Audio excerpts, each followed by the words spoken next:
En los años 70 la empresa Nissan marchaba viento en popa. Su modelo 240Z era el deportivo más vendido del mundo. El público acudía en masa a comprar sus vehículos. En 1975 era la marca de coches más importada de Estados Unidos y de todo el mundo. Pero en los años 90 las tornas habían cambiado. Sus modelos resultaban rancios y su estrella se había apagado. Nissan tenía que renovarse o morir.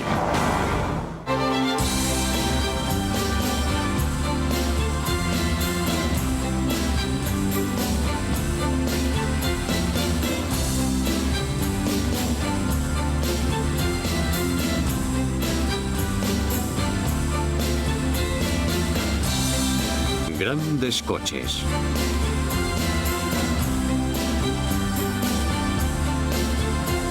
Nissan Z.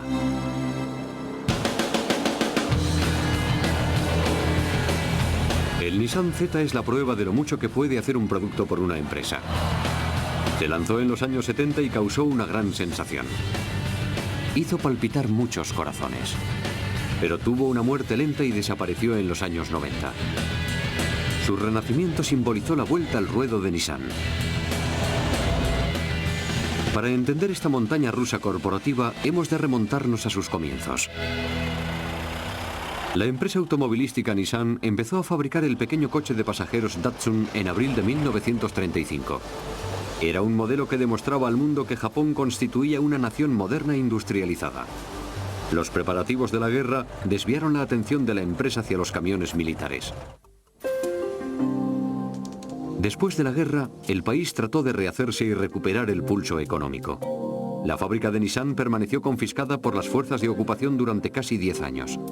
Muchos de sus concesionarios la abandonaron y se pasaron a Toyota. El antiguo régimen ya no funcionaba. Nissan tendría que apartarse de la tradición.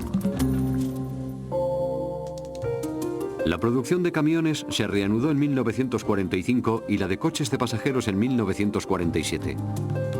Pero la empresa estaba sumida en un conflicto permanente entre los directivos y los empleados. Para encontrar la estabilidad, tendría que modificar su estilo de gestión empresarial. Los ejecutivos de Nissan recurrieron a un estadounidense, Edward Deming, que había desarrollado durante la guerra métodos estadísticos de control de procedimientos para crear sistemas de fabricación de alta calidad a bajo coste. I told the Japanese that they would capture markets within 5 years the world over, that they would take their place alongside prosperous nations. They have done it. They have done it. No one, I was the only man in Japan in 1950 that believed it, but I believed it and I knew it. Aunque parezca mentira, los fabricantes de coches estadounidenses ignoraron los métodos de Deming. Pero Nissan los adoptó e inició el camino hacia la recuperación. Le ayudaron a ocupar un lugar relevante en la rápida transformación del país. Había empezado el milagro japonés. Yutaka Katayama fue una de las pocas personas que se atrevió a lanzar a Nissan a la escena internacional. Sentía pasión por los coches y las carreras. En 1958, Katayama convenció a la empresa para participar con 2 Datsun en el Rally de Australia, una de las carreras más agotadoras del mundo. Los coches obtuvieron la victoria en su categoría gracias a la resistente ingeniería Nissan. En Nissan, la ingeniería siempre ha sido más importante que el aspecto comercial. Por eso, en el pasado, las ventas han sido un poco flojas. Pero incluso en las peores etapas, la empresa supo mantener su posición dominante en materia de ingeniería. El mundo reconoció las hazañas de Nissan y otorgó a Deming el premio a la excelencia en ingeniería. Nissan lo interpretó como una señal de que ya estaba lista para exportar sus coches. Constituía una decisión costosa y arriesgada, pero era la única forma de crecer. Percibió que existía una demanda de coches pequeños y económicos. Ese tipo de coches eran poco habituales en Estados Unidos. Los coches grandes dominaban las carreteras, pero había gente que compraba Volkswagen y otros automóviles europeos. Para aprender a vender coches en Norteamérica, había que contar con alguien que conociese bien el mundo occidental. Katayama recibió el encargo de introducir a Nissan en la escena internacional. Había hecho la carrera en Estados Unidos y tenía sensibilidad para detectar lo que quería la gente. Observó que los Volkswagen tenían un cierto encanto, que los Mercedes ofrecían lujo, que los Jaguars resultaban atractivos, que los Porsches eran apasionantes y que los Nissan parecían sosos. Todo el mundo sabía que se enfrentaba a una tarea difícil. Decidió vender los coches bajo la marca Datsun para que la reputación de Nissan no sufriese si el experimento de marketing global fracasaba. En otras partes del mundo, el tamaño diminuto de los Nissan no era una desventaja. En Europa, un Nissan podía confundirse fácilmente con un Renault, un Fiat o un Morris.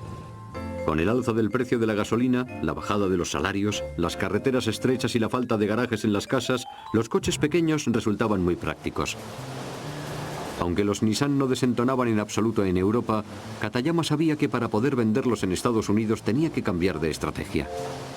Ofreció formación a sus ingenieros para que aprendiesen a diseñar y fabricar coches que cautivasen al consumidor norteamericano y situasen a Datsun en el mapa. Fue un proceso de aprendizaje muy lento. Los coches disponían de una tecnología cada vez más avanzada, pero seguían resultando aburridos. Con una llamativa excepción, el Fairlady 1500. Inspirándose en el MG, Nissan creó una serie de modelos deportivos utilizando el chasis del sedán.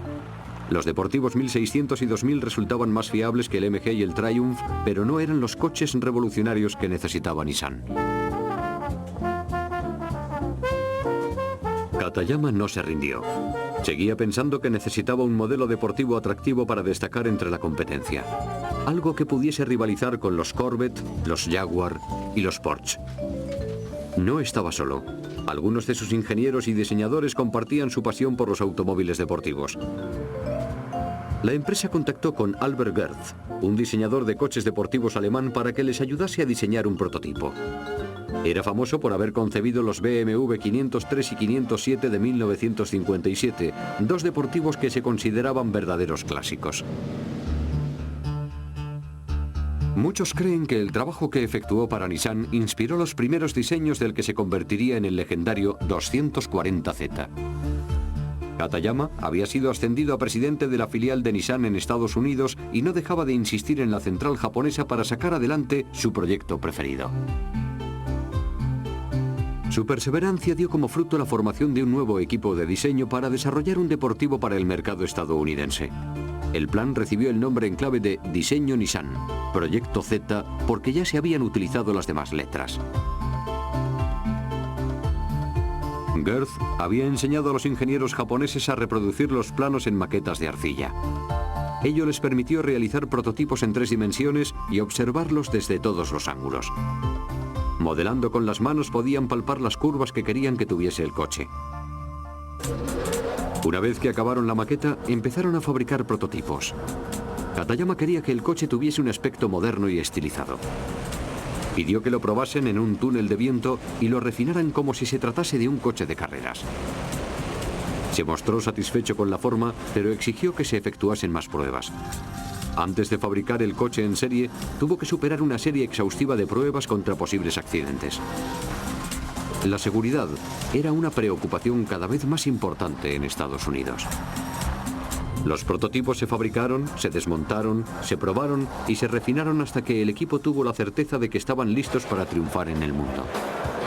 En 1969 llegó por fin el momento de enseñar al público los resultados de su trabajo. La empresa presentó el Fairlady Z en el Salón del Automóvil de Tokio. Concentró toda la atención de los medios y acaparó el protagonismo de la feria. Katayama estaba seguro de que su coche conquistaría el mundo. En octubre de 1969 ya estaba listo para lanzarse en Estados Unidos.